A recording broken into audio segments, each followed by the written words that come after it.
Hello, hello, je suis ravie de vous retrouver pour cette guidance Oracle Astro des taureaux et ascendant taureau. Bon, vous avez bien vu, je suis un peu à la bourre, comme d'habitude. Enfin, j'avais réussi, mais là, j'avoue que je suis un peu débordée. Je suis contente, malgré tout, de vous retrouver. Et amis taureaux, c'est une bonne période pour vous. D'abord parce que Vénus est rentrée en Capricorne et qu'il reste pendant 4 mois dedans, jusqu'à début mars. Chez vous, le Capricorne est positionné dans votre maison 9, qui est la maison de la spiritualité, des voyages, d'une nouvelle vision des choses. Alors, ce côté pragmatique amène avec ce côté visionnaire beaucoup d'efficacité dans tout ce que vous allez entreprendre. Vous voyez juste, vous visez juste. En plus, les planètes en Capricorne s'harmonisent avec Uranus qui est dans votre signe. C'est plus que parfait pour vous. Donc vous êtes dans une période clé, très favorisée, surtout lorsque nous allons rentrer dans la saison du Capricorne, c'est-à-dire à partir du Soleil, lorsqu'il va rentrer en Capricorne le 21 décembre. Mais nous avons donc Vénus, nous avons Pluton, ça fait 3 planètes, nous avons Mercure à partir du 14 décembre, donc effectivement, 4 planètes en Verseau, c'est pas mal. Vous le sentez déjà, hein, de toute façon, et vous allez le sentir encore plus lorsque Mercure va rentrer donc, dans ce signe du Capricorne.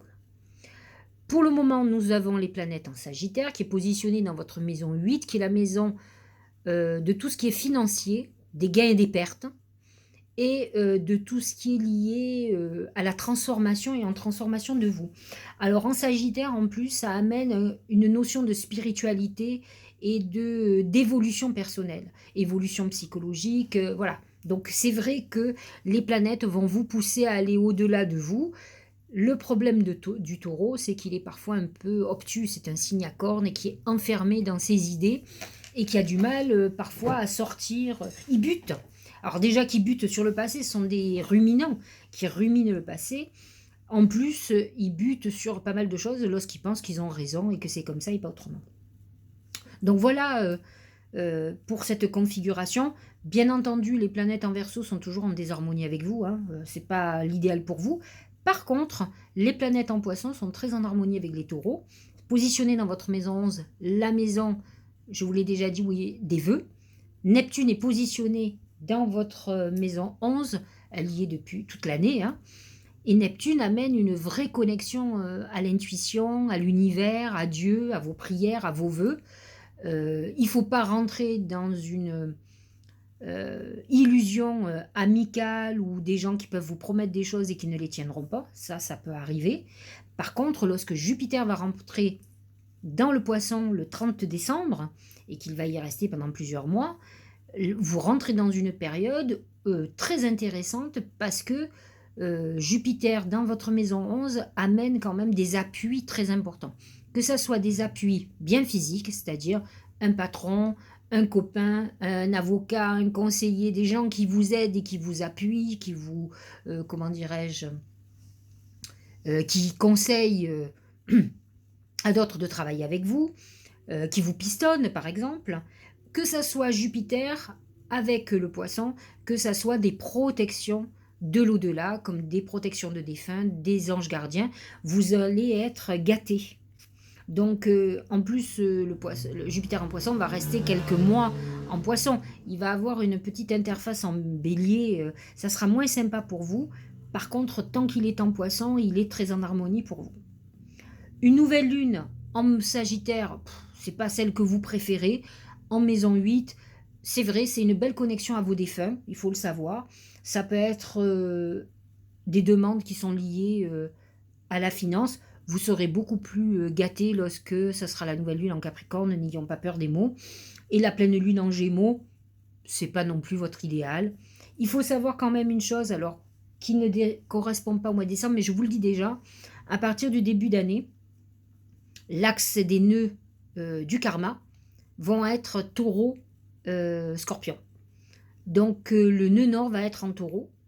Alors je vous le dis parce que c'est mon cas, il va activer la destinée des gens qui sont nés en 66. Si j'ai bonne mémoire, ça doit être 65 et 64, mais je vérifierai. 64, je crois que c'est bélier. Donc 67, une partie des gens de 1967. Et ça va toucher quand même particulièrement les taureaux. Et les scorpions, bien entendu. Donc 1 an et demi, 2 ans, 1 an et demi, où le nœud lunaire va passer dans tout le taureau et va activer donc notre passé karmique. Donc c'est une manière de régler justement ce passé karmique, c'est un bon moment. Voilà pour l'astrologie. Mais bon, bien sûr, vous savez bien, en janvier, j'en reparlerai parce que ça a une importance pour vous comme pour les scorpions. Alors, l'oracle principal, c'est l'aigle. Vous savez que l'aigle, dans l'oracle symbolique du mar de café, c'est le Gémeaux symboliquement, mais ça représente aussi peut-être une manière beaucoup plus légère que vous pourrez avoir, qui représente un peu plus le Gémeaux. C'est une période d'ascension, d'élévation. On est dans une période, on plane. C'est plutôt une belle réussite qui vous attend sur le mois de décembre. En tout cas, on prend son envol, peut-être un nouveau projet qui est lancé, un nouveau projet qui démarre, quelque chose qui fait que, allez, on se jette. L'aigle a pour habitude de réussir son envol. C'est le roi du ciel, il faut le savoir. Donc, vous êtes dans une bonne phase très intéressante. Mais on reviendra dessus, vous le savez, puisque je compare tous les thèmes avec l'oracle principal. Au niveau professionnel, ah, je me suis trompée, c'est la clé, pardon. C'est la clé. La clé, c'est la solution à vos problèmes. C'est aussi le démarrage d'une nouvelle destinée. Donc avec l'aigle, vous pensez bien qu'on voit qu'il y a quelque chose qui débute, qui démarre pour vous, qui a peut-être été très, très compliqué, qui vous a peut-être beaucoup angoissé, mais qui va prendre son envol, qui démarre ce mois-ci. La clé apporte des solutions aux problèmes aussi, et elle ouvre des portes qui étaient fermées depuis longtemps. Donc, j'ai pour habitude de dire à mes clientes, vous avez la clé dans votre poche, il est temps de la mettre dans la serrure et de tourner la clé et de pousser la porte. Il y a quand même beaucoup de choses. Il y a un proverbe que j'aime beaucoup qui dit aide toi, le ciel t'aidera. Donc à vous d'aller de l'avant et d'avancer, de pouvoir prendre cet envol qui vous est ouvert et qui vous permet aussi de régler tout ce qui vous empêchait. L'aigle n'a pas de limite. C'est un peu cette maison neuve. La maison neuve qui va être remplie de vos planètes en Capricorne, qui est la maison de l'expansion, des grands espaces, et c'est vraiment l'aigle. L'aigle, il a besoin, il a tout le ciel pour lui. Donc vous êtes dans une période de croissance où vous allez grossir. Alors attention, à pas grossir physiquement, mais vous devez grossir au niveau société, au niveau financier. Au niveau de l'amour, ce sont les étoiles. Merveilleux. Les étoiles, c'est l'épanouissement sentimental, c'est la déclaration d'amour, c'est l'engagement, c'est le mariage, quelque chose qui est béni, c'est la rencontre coup de foudre, mais un coup de foudre qui dure, qui fait qu'on reconnaît l'autre comme la personne que l'on attendait. Donc on est dans cette configuration d'épanouissement. Le ciel vous envoie ce cadeau. Alors, pas de planète en maison 5, mais Vénus en Capricorne dans votre maison 9, qui ouvre des perspectives très importantes. La maison 9, c'est aussi quelqu'un qui sort de votre contexte, que vous rencontrez, j'allais dire, dans un milieu différent de le vôtre, à l'étranger. Ça peut être plein de choses comme ça. Donc, effectivement, et quelqu'un avec qui on a une vraie connexion, ça peut être la rencontre de son âme sœur. Et ce qui est intéressant, puisque c'est en Capricorne, c'est que vous ne serez pas que, j'allais dire, barré, c'est-à-dire que vous allez ressentir que cette personne est faite pour vous, mais à la fois, vous aurez cette lucidité du Capricorne de voir que cette personne vous convient bien ou ne vous convient pas. Mais là, on est plutôt dans quelque chose de très positif. Les étoiles vous amènent l'événement du siècle. Alors, elle sort pour le mois de décembre, mais vous savez que Vénus est en Capricorne jusqu'à début mars, donc vous êtes dans des périodes d'épanouissement total et peut-être même d'un engagement, quand je dis engagement, mariage, quelque chose comme ça.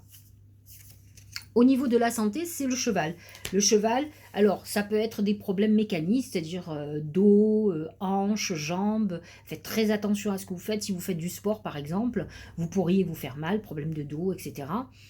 Ça, c'est une première chose. Attention aux accidents de véhicules, hein, ça va avec un petit peu, on va dire. Le cheval, c'est aussi la liberté, donc c'est peut-être une période où vous aurez envie de vous libérer de certains maux, de certains problèmes. Alors le taureau a souvent des problèmes de poids, non pas qu'il soit gros, mais il aime manger, il aime les bonnes choses, c'est un épicurien. Et tout à l'heure, je vous disais que l'aigle amène l'expansion, c'est la maison 9. Et l'expansion veut dire que vous pourriez grossir. Donc, peut-être avez-vous pris du poids, là vous êtes dans une phase, alors peut-être pas, peut-être, je ne sais pas si c'est avant les fêtes que vous allez vous y mettre. Bon, parler des fêtes, c'est compliqué d'être très sérieux, hein. Mais par contre, rien ne vous empêche jusqu'au fait de faire très attention, de restreindre un peu, de ne pas faire Noël avant l'heure, quoi, tout simplement. En tout cas, vous êtes dans une phase où vous avez envie de régler un problème qui vous pose beaucoup de problèmes. Alors, que nous dit l'oracle du Tao? C'est le doux. Alors, qu'est-ce que ça nous dit? Pénétration, approche en douceur, influence subtile mais profonde, modération, compréhension, non-violence. On est dans quelque chose de doux. Ça me fait penser beaucoup à Neptune en poisson. C'est souvent les signes du poisson qui sont dans cette douceur. Le cancer aussi, il n'y a aucune planète en cancer et aucune planète en maison 4, mais par contre, on est dans quelque chose où on a besoin de douceur, de connexion. Vous êtes dans une période où peut-être vous avez été beaucoup sous tension et là, vous allez souffler. Vous aurez besoin de vous sentir protégé et cette maison 11 qui est en poisson vous protège et sachez-le, vos guides sont près de vous et sont là pour veiller sur vous. Au niveau d'un oracle d'intuition, le premier oracle d'intuition, c'est la force de conviction. Vous voyez, c'est comme la croix, c'est la foi, la détermination. On a foi en son avenir, on a foi en ses projets, on a foi en son nouvel amour, on a foi en soi, c'est la confiance en soi. Votre foi et votre force de conviction ont besoin de s'enraciner au plus profond de vous-même. Alors pour un signe de terre, qui en plus représente vraiment la terre, le taureau, on vous dit justement d'avoir ce côté terre à terre. Vénus en Capricorne vous amène aussi ce côté terrien. Et il vous dit de vous enraciner au plus profond de vous et tout devient possible.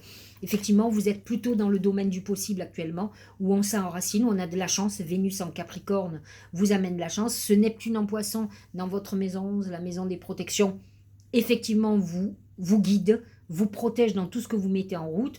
Donc on a la foi dans tout ce qu'on est en train de faire. Et ça, c'est une des règles. C'est le secret de la réussite. C'est la foi. La foi en la destinée, la foi en quelque chose de supérieur, la foi en soi d'abord, la confiance en soi, la confiance en ses projets et sentir cette intuition qui vous guide, qui vous dit c'est le bon projet, il faut y aller. Regardez, alors, pour le deuxième oracle d'intuition, j'ai envie que vous réfléchissiez mais rapidement. Posez-vous une question où la réponse doit être oui ou non. Je vous donne un exemple. Vais-je, mois de décembre ou janvier, enfin dans ces mois-là, rencontrer l'homme de ma vie, la femme de ma vie? Est-ce que je vais avoir le crédit que j'ai demandé à la banque? Vous voyez, c'est oui, c'est non. Donc ça y est, vous avez réfléchi? Vous avez bien visualisé votre question? C'est une, hein, c'est pas deux, hein. Faites une question simple parce que s'il y a deux questions en une, c'est pas bon. Est-ce que c'est l'homme avec... Est-ce que je vais me mettre en couple avec lui? Est-ce que... Non, non. Est-ce que, par exemple, mon ex va revenir? Voilà, fait. Posez-vous une question, oui ou non. Ça y est, c'est fait. Je vais vous montrer l'oracle, hein. Voilà la réponse. C'est oui. Oui à votre question. Donc, à vous de voir ce que vous avez demandé. L'oracle de Denise Lynn, c'est love, c'est l'amour. On est dans cette configuration, ce Vénus en Capricorne vous ouvre des portes, vous êtes dans une période d'épanouissement, d'amour, de bonheur sentimental. Donc vous êtes dans une exceptionnelle période. Vous pourriez faire une très très belle rencontre. Je vous l'ai dit tout à l'heure, on a les étoiles. Vous voyez, on est vraiment dans cette configuration. Et je vais vous montrer le dernier oracle qui confirme encore ça. C'est s'aimer. Donc on voit quand même, alors il faut savoir quand même que le taureau est dirigé par Vénus. C'est un vénusien, le taureau, c'est homme ou femme, ce sont des amoureux de l'amour, ils ont besoin de l'amour. Donc comme la balance qui est vénusienne aussi. Là, pour le coup, on sent que les oracles nous disent, voilà, c'est l'amour qui est le gros moteur de ce mois-ci, que ça soit que vous soyez en couple ou célibataire. Célibataire, vous allez rencontrer une rencontre exceptionnelle. En plus, vous allez avoir Alors peut-être pas parce que ce mois-ci Vénus monte jusqu'à 26 degrés, vous auriez pu avoir un trigone Vénus-Uranus. Là, ça va être un peu loin. À 9 degrés, quand Vénus va être à 20 degrés, c'est vrai que vous avez des possibilités d'avoir ce truc et ça amène des coups de foudre, des rencontres inattendues. Donc, mais dans tous les cas, les oracles, en tout cas au moins 3, sont d'accord avec ça. Vous rentrez dans une période d'épanouissement sentimental. Et que nous dit l'oracle? Regarde-toi dans le miroir. Admire ta beauté physique, la grandeur de ton âme et l'immensité de ton cœur. Nourris-toi de cet amour infini, offre cet amour à ton être, donne-toi ce que tu attends en vain de l'autre. C'est très important, c'est ce que nous dit, c'est un peu la force de conviction, c'est la confiance en soi, c'est l'amour de soi, c'est l'estime de soi qu'il faut d'abord avoir. Vous devez d'abord vous aimer pour que les autres vous aiment. Alors je ne vous dis pas, vous n'êtes peut-être pas un canon de la beauté, mais la beauté est suggestive et n'oubliez pas, ce que vous allez dégager de vous va faire qu'on va vous trouver beau ou belle, malgré que vous ayez des défauts, que vous ne soyez pas dans les stéréotypes de la beauté, la perfection. De toute façon, la perfection n'est pas obligatoirement la beauté. Et encore une fois, on peut trouver quelqu'un beau ou belle par rapport à son charisme, par rapport à son magnétisme, son sourire, par rapport à ses yeux, par rapport à plein de choses. Donc ne l'oubliez pas, apprenez à aimer en vous ce qu'il y a de meilleur et travaillez sur tout ça. Parce que si c'est juste vous dire bah, je suis pas bon à faire ça ou je suis pas bonne à faire ça, que toute la journée vous avez votre ego négatif qui vous rabaisse, vous n'y arriverez pas. Donc je vous dis pas de vous dire que vous êtes beau, merveilleuse et que vous embrassiez devant la glace. C'est pas ce que je dis. Mais par contre, il faut arriver à aimer ce qu'il y a de bon en nous. Et de nous dire que par rapport à ce qu'on a de bon en nous, bah, on mérite d'être aimé. Et on mérite déjà de s'aimer. Et on apprécie ce que l'on est. Voilà, c'est le message de l'oracle. Ça, c'est un gros travail à faire. Et vous verrez que ce mois-ci, ça va être merveilleux, avec une Vénus en maison 9. La maison 9, c'est la spiritualité, c'est la vision des choses, on évolue vers le haut et pas vers le bas. Donc on rentre dans quelque chose où on va apprendre à s'aimer et à apprécier la personne que nous sommes, que ce soit physiquement, mentalement, psychologiquement, spirituellement. Voilà. Voilà pour ce mois de décembre, pour vous taureaux et ascendant taureau. J'espère que ça vous aura éclairé, que vous allez pouvoir avancer. Je vous souhaite de passer de très très bonnes fêtes. Je vous dis à très bientôt de toute façon. Et bien, je vous embrasse.